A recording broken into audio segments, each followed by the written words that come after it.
கொஞ்சம் யோசிச்சு பாருங்க. திரு ஸ்டாலின் அவர்கள் என்ன சொன்னார் ஆட்சிக்கு வருவதற்கு முன்னால? திமுக ஆட்சிக்கு வந்தால் இந்த மின் கட்டண உயர்வு இருக்க இது ஏழை மக்களுக்கு சாக்கடிக்குது, பாதிப்பை மக்கள் உணர்ந்து கொண்டிருக்கிறார்கள், இதை நாங்கள் குறைத்து மாதத்திற்கு ஒரு முறை மின் அளவீடு செய்து ஏழை மக்களுக்கான அரசாக திமுக அரசு இருக்கும் என்று வாக்குறுதி அளித்தார். இன்னைக்கு ஆட்சிக்கு வந்துட்டாரு. அதே ஸ்டாலின் ஐயா தான் இருக்கிறாரு. அதே முத்துவேல் கருணாநிதியுடைய மகன் தான் இருக்கிறாரு. ஆனா மாதத்திற்கு ஒரு முறை மின் கட்டண அளவீட்டை செய்து அந்த மின் கட்டணத்தை குறைப்பதற்கு பதிலாக 40க்கு 40 நீங்க வாக்களித்து திமுகவை வெற்றி பெற செய்ததினால் அவர் ரொம்ப சந்தோஷமா மக்களுக்கு பனிஷ்மென்ட் கொடுக்கிறாரு. மின் கட்டண உயர்வு 4 மடங்கு உங்களுக்கு உயர்த்துற. இது தமிழக மக்களுக்கு வேண்டும் தான். ஏன் கொள்ளக்காரனையோ ஏமாற்று பேர்வழிகளையும் ஊழலில் கரை போடக்கூடியவர்களையும் ஆட்சி கட்டிலில் மீண்டும் மீண்டும் உட்கார வைத்தால் அவர்கள் மீண்டும் மீண்டும் மக்களை கொடுமைப்படுத்த தயாராகி விடுவார்கள் என்பதற்கு இந்த திமுக ஆட்சியின் மின் கட்டண உயர்வு ஒரு சாட்சி.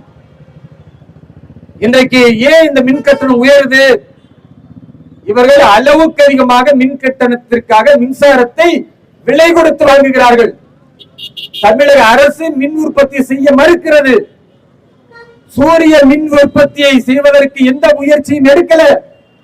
அதன் காரணமாக இன்றைக்கு இந்த திமுக அரசின் கொள்ளை லாபத்தை சம்பாதிக்கிறதன் விளைவு அமைச்சர்களும் எம்எல்ஏக்களும் கவுன்சிலரும் கொள்ளை லாபத்தை கொள்ளை கூட்டத்தை கொண்டு சம்பாதிப்பதன் விளைவு சாதாரண ஏழை பாவர மக்களின் தலையில் மின் கட்டண உயர்வு இடிபோல் இறங்கி இருக்கிறது.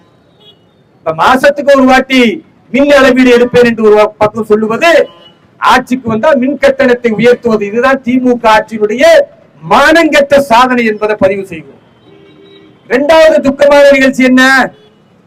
நீங்க பாத்தீங்கன்னா மதுரையில இன்றைக்கு காலையில திமுக ஆட்சியின் சட்டம் ஒழுங்கு சீர்கட்டு விட்டது என்பதற்கு மற்றும் ஒரு ஆதாரமா நாம் தமிழர் கட்சியை சார்ந்த நிர்வாகியை ஓட ஓட விரட்டி ஒரு கூலிப்படை கும்பல் வெட்டி கொலை செய்திருக்கிறது. நீங்க இந்த வாரத்தில் மட்டும் பாத்தீங்கன்னா 10க்கும் மேற்பட்ட படுகொலைகள் தமிழகம் முழுக்க நடந்திருக்கிறது. தொடர் படுகொலைகள் நடப்பதற்கு என்ன காரணம்?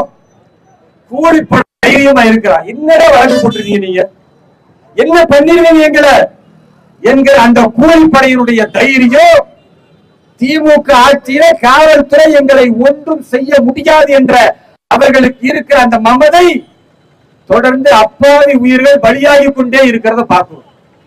அப்ப படுகொலைகளை நாங்கள் இரும்பு கரம் கொண்டு அடக்குவோம் என்று சொல்லுகிற ஐயா ஸ்டாலின் அவர்கள் உங்களுடைய இரும்பு கரம் எங்கே போனது என்பதை பற்றி கேள்வி கேட்க நாங்கள் விரும்புகிறோம். இன்றைக்கு மக்களுடைய உயிர்களுக்கு தமிழகத்தில் எந்த பாதுகாப்பும் இல்லை.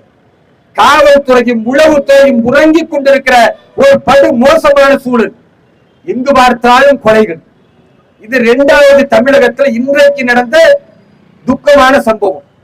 மூணாவது ஒன்று இருக்கு. ஒருவேளை காவல்துறை இந்த ரவுடிகளை, இந்த கொலை குற்றவாளிகளை பிடித்து விடலாம் என்று நினைத்து கொலை குற்றவாளிகளை ரவுடிகளை பட்டியல் எடுத்து பிடிக்க முயற்சி செய்தால் என்ன நடக்குது? ரவுடிகளை விரட்டி செல்லும் பொழுது கும்பகோணத்துல ரவுடிகள் நேரடியாக விடுதலை சிறுத்தைகள் கட்சி அந்த நிர்வாகி வீட்டுக்குள்ள போய் கட்டில் கீழே ஒழிஞ்சுக்கிறான். பாத்துக்குங்க. திமுக ஆட்சியில ஐயா ஸ்டாலின் சட்டம் ஒழுங்கு சீர்குலைந்திருக்கிறது என்பதை சொன்னாலோ, அவர் கொண்டு கொள்ளாமல் இருந்தாலோ, காவல்துறைக்கு கொஞ்சமாவது உணர்வு இந்த ரவுடிகளை ஒடுக்கி விடலாம் என்று நினைத்தால், ரவுடிகளை விரட்டி பிடிக்கலாம் நினைத்தா, அவன் ஓடி போய் விடுதலை சிறுத்தை கட்சி நிர்வாகி வீட்டுக்குள்ள பூந்துக்கிறான்னா காவல்துறை பிடிச்சு என்ன பண்ணும்? நேர இருந்து போன் வரும், ஐயா நம்ம கூட்டணி கட்சி, காவல்துறை கைகள் இன்றைக்கு கட்டப்பட்டிருக்கிறது. அப்ப பட்டியல் சமூக மக்கள், தலித் மக்களை எல்லாம் விடுதலை சிறுத்தைகள் கட்சி ரவுடிகளாக உருவாக்கி கொண்டிருக்கிறது என்பதை இந்த நேரத்தில் நாங்கள் பதிவு செய்கிறோம். ரவுடிகளை பாதுகாக்க ஒரு கட்சியாக இன்றைக்கு திருமாவளவன் தலைமையிலான இந்த விசிக இருக்கிறத பார்க்கிறோம். ஆனா இவர்கள் தான் சொல்கிறார்கள் தமிழகத்தில் மிகச் சிறப்பாக ஐயா ஸ்டாலின் ஆட்சி அமைத்துக் கொண்டிருக்கிறார். ஆமா, ரவுடிகளை பாதுகாப்பதுதான் ஒரு ஆட்சி என்றால் அவர் விடுதலை சிறுத்தைகள் கட்சியும் திருமாவளவனும் ஏன் வரவேற்க மாட்டார்?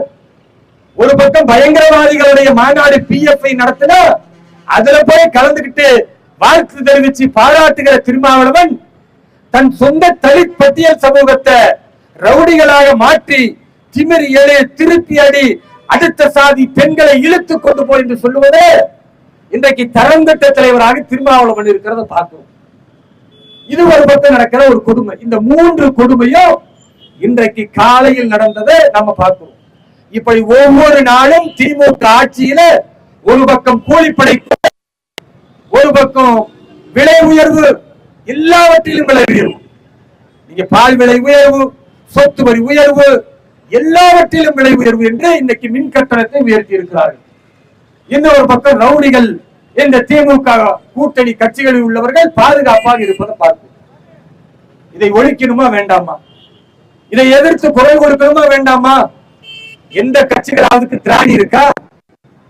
இங்க இருக்கிற தமிழகத்தில் உள்ள எந்த கட்சியாவது திமுகவுடைய சட்டம் ஒழுங்கு சீர்கேட்டை எதிர்த்து, திமுக கூட்டணிகளுடைய அராஜகத்தை எதிர்த்து, இவர்கள் அடிக்கிற கொள்ளை லாபத்தை எதிர்த்து, திமுக ஆட்சியிலேயே குடியாட்டத்துல கஞ்சா புழக்கம், போதை புழக்கம் அதிகமாகி கொண்டிருக்கிறது, அப்பாவி இளைஞர்கள் பாதிக்கப்பட்டுக் கொண்டிருக்கிறார்கள், இதை எதிர்த்து வேற எந்த கட்சியாவது பேசி இருக்கிறாங்களா? பாரதிய ஜனதா கட்சி களத்தில் இருக்கிறது. வழக்குகளை வாங்கினாலும், காவல்துறையுடைய அச்சுறுத்தலை சந்தித்தாலும், காவல்துறையுடைய பொய் வழக்கை தொடர்ந்து நெஞ்சுறுதியோடு எதிர்கொண்டாலும் பாரதிய ஜனதா கட்சி மக்களுக்காக, இந்த தேசத்தின் நலனுக்காக நாங்கள் களத்தில் இருக்கிறோம். எனது அருமை சொந்தங்களே, இந்த கண்டன ஆர்ப்பாட்டம் என்பது ஏதோ பாரதிய ஜனதா கட்சி நடத்துகிறது என்று பார்க்க வேண்டாம். இது குடியாத்தம் நகரத்தில் உள்ள ஒவ்வொரு மக்களின் உணர்வுகளுக்காக, ஒவ்வொரு மக்களின் பாதிப்புகளுக்காக, ஒவ்வொரு தாய்மார்களின் குரலாக, ஒவ்வொரு படிக்கும் பள்ளி மாணவர்களுடைய அந்த பாதிப்புகளுக்காகத்தான் பாரதிய ஜனதா கட்சி